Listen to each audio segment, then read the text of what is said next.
ជំរាបសួរសួស្តីបងប្អូនអរគ្នាឥឡូវនេះខ្ញុំសង្កេតឃើញថាបងប្អូនខ្មែរយើងណាបាទគឺគាត់កំណើននៃការចេះញ៉ាំម្ទេសនឹងគឺថាច្រើនមែនតើព្រោះឥឡូវភ្ញៀវខ្ញុំបាទជាក់ស្ដែងគឺគាត់ញ៉ាំកំងម្ដង20 30 40គ្រាប់លោតទៅដល់70គ្រាប់80គ្រាប់ក៏មានដែរឥឡូវហ្នឹងណាបាទគឺថាគាត់ប្រកែញ៉ាំម្ទេសខ្លាំងមែនតើពីមុនមកគឺខ្ញុំជាមនុស្សម្នាក់ដែលចូលចិត្តញ៉ាំហឹលដូចគ្នាដែរប៉ុន្តែបន្ទាប់ពីចាប់ផ្ដើមបើកហាងលក់មកឃើញថាបងប្អូនខ្មែរយើងឥឡូវនេះគឺគាត់ចូលចិត្តញ៉ាំម្ទេសច្រើនមែនតើឥ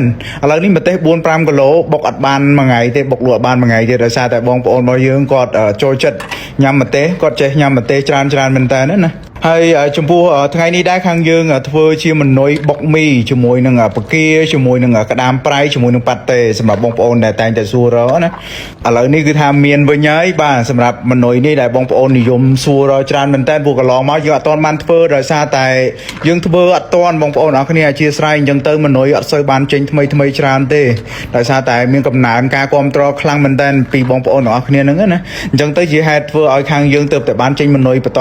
ទៀតបកមកវិញសម្រាប់បងប្អូនអរគ្នាបាទដែលគាត់ចង់កំងគឺអាចកំងបានឥឡូវនេះយើងថែមអ្នកដឹក2អ្នកបន្ថែមទៀតហើយដើម្បីបំពេញតម្រូវការឲ្យទាន់ចិត្តបងប្អូនដែលគាត់ធ្វើការ workshop ហ្នឹងណាសម្រាប់បងប្អូនដែលចង់កំងគឺតាក់ទងតាមរយៈ page ខាងលើឬក៏ Telegram ខាងលើបន្ថែមទៀតជាចុងក្រោយគឺមានតែអរគុណទៅកាន់បងប្អូនទាំងអស់គ្នាអរគុណជម្រាបសួរសួស្តីបងប្អូនទាំងអស់គ្នាឥឡូវនេះ Idol គាត់អញ្ជើញមកញ៉ាំបុកល្ហុងដល់ទីតាំងផ្ទាល់តែម្ដងឥឡូវគាត់ចាប់ផ្ដើមលាយគ្រឿងសមុទ្រហើយបាទសម្រាប់មួយចាននេះគឺមួយចានធំផ្ទាល់តែម្ដងបងប្អូនទាំងអស់គ្នាអាចញ៉ាំបានគ្នា3នាក់3នាក់គឺឆ្អែតល្មមតែម្ដងបាទគាត់ទៅឃើញការលាយរបស់គាត់ហ្នឹងគឺថាអ្នកដែលចូលចិត្តញ៉ាំគឺស្រក់ទឹកមាត់ទៀតហើយបងប្អូនអរគ្នាអញ្ចឹងកុំភ្លេចបងប្អូនដែលគាត់ចង់ញ៉ាំបុកល្ហុងអត់ដឹងថានៅទីណាមានរសជាតិដែលត្រូវចិត្តបងប្អូនអរគ្នាការរៀបចំអនាម័យអីកុំភ្លេចមកខាងល្ងាចជួប fan យើងផ្ទាល់តែម្ដងហើយចំពោះគ្រឿងសមុទ្រគឺថាថ្មីស្រស់ធានាជូនបងប្អូនអរគ្នាផ្ទាល់តែម្ដងចំពោះគ្រឿងសមុទ្រហ្នឹងគឺថាខាងល្ងាចជួប fan យើងគឺជំរើសខ្លាំងមែនតើបាទយកតែប្រភេទគ្រឿងសមុទ្រដែលល្អយកមកលក់ជូនបងប្អូនអរគ្នាឥឡូវ idol របស់យើងគាត់កំពុងតែចាប់ផ្ដើមខ្ចប់ញ៉ាំហើយគឺថាទំនងខ្លាំងមែនតើបងប្អូនអរគ្នាអញ្ចឹងបងប្អូនអរគ្នាដែលគាត់ចង់ញ៉ាំកុំភ្លេចធ្វើការឆាតមកតាម Telegram ដែលដាក់នៅខាងលើឬក៏អាចឆាតនៅក្នុង page បន្ថែមទៀតគឺយើងមានការដឹកជញ្ជូនតាមចិត្តតាមឆ្ងាយនៅរាជធានីភ្នំពេញឆ្លៀតឱកាសហ្នឹងក៏ចង់សុំទោសបងប្អូនអរគ្នាសម្រាប់ការយឺតយ៉ាវព្រោះដោយសារតែភ្ញៀវគាត់កំងច្រើនសួស្តីបងប្អូនអរគ្នាពេលមេឃកំពុងតែភ្លៀងអញ្ចឹងបងប្អូនអរគ្នាឃ្លានសម្រាប់ខ្ញុំវិញគឺថាឃ្លានខ្លាំងមែនតើឥឡូវ idol យើងគាត់កំពុងតែចាប់ផ្ដើមខ្ចប់ញ៉ាំបាទនិយាយទៅគឺថាអ្នកដែលចូលចិត្តញ៉ាំបុកល្ហុងហ្នឹងគាត់ទៅឃើញ idol គាត់ញ៉ាំហ្នឹងគឺចាប់ដើមស្រក់ទឹកមាត់បាត់ហើយត្រូវជាមួយនឹងអាកាសធាតុកំពុងតែភ្លៀងខ្លាំងអញ្ចឹងទៀតសម្រាប់បងប្អូនដែលគាត់ចង់ញ៉ាំគឺអាចធ្វើការកំងបានតាក់ទងតាមរយៈលេខទូរស័ព្ទខាងលើឬក៏ឆាតនៅក្នុង page ផ្ទាល់បាទឬក៏អាចទំនាក់ទំនងតាមរយៈលេខ Telegram ខាងលើបន្ថែមទៀតខាងយើងដឹកជូនបងប្អូនអរគ្នានៅរាជធានីភ្នំពេញតាមចិត្តឆ្ងាយបាទអរគុណច្រើនសម្រាប់បងប្អូនអរគ្នាដែលតែងតែគាំទ្រហើយក៏សូមទោសផងចំពោះការយឺតយ៉ាវតាក់ទងមួយការដឹកជញ្ជូនហ្នឹងព្រោះដោយសារតែបើគេថាចង់ស្អាតឲ្យតបអកប្រហុកតបបុកល្ហុងតមអីហ្នឹងខ្ញុំចិត្តអាក្រក់មួយជីវិតអាក្រក់ពីជីវិតក៏បានដែរអាចតមបានទេខ្ញុំចិត្តអាក្រក់ហ្មងខ្ញុំអាចតមគ្រឿងអញ្ចឹងដើម្បីខ្ញុំស្អាតអីអត់ទេអាក្រក់ក៏បានដែរអត់មាននឹងតមគ្រឿងផ្អាប់គ្រឿងប្រហុកគ្រឿងផ្អកបុកល្ហុងអីហ្នឹងទេចុយម៉ែបានមកក្របនេះស្រឡាញ់ចុយម៉ែនេះណាឲ្យម៉ែក៏មិនលក់ណាបាច់សួរទិញឲ្យម៉ែក៏មិនលក់ដែរហើយជុលក៏អត់ជុលទេអានេះទុកអួតគេជុលផ្លាច់ងាប់អត់មានអីអួតគេ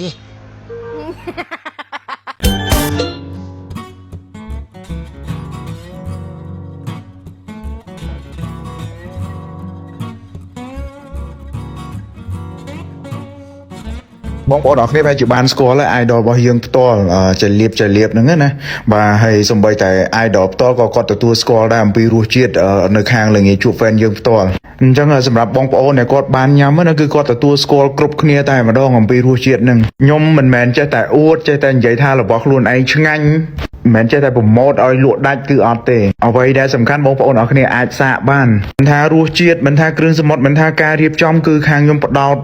ខ្លាំងមែនតើបងប្អូនអរគ្នាដូចឃើញស្រាប់ហើយដូចចលៀប idol យើងផ្ទាល់ហ្នឹងគឺគាត់ជាមនុស្សម្នាក់ដែលចូលចិត្តញ៉ាំណា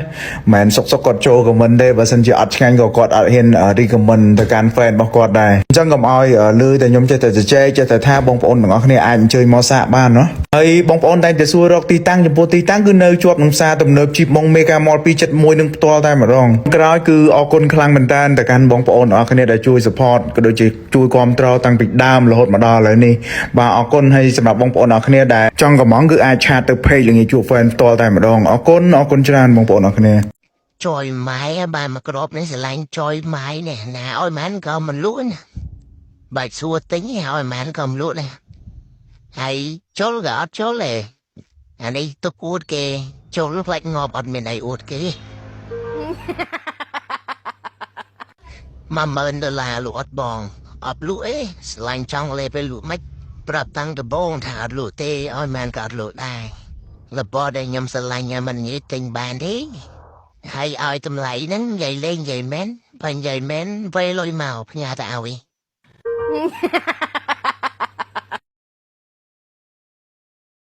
ខ្ញុំអត់ប្រៀបធៀបខ្លួនឯងជាមួយនឹងនរណាទេខ្ញុំពេញចិត្តនៅអ្វីដែលខ្ញុំមានរាល់ថ្ងៃហ្នឹងខំប្រឹងប្រែងធ្វើការដោយសមត្ថភាពខ្លួនឯងផ្ដោតគំនិតទៅក្តីសម័យដែលយើងមានកុំហិហកឈោងចាប់គោលដៅអ្នកដទៃស្មានថាជារបស់ខ្លួនឯងខ្ញុំអត់ត្រូវការផ្ចាញ់ផ្សា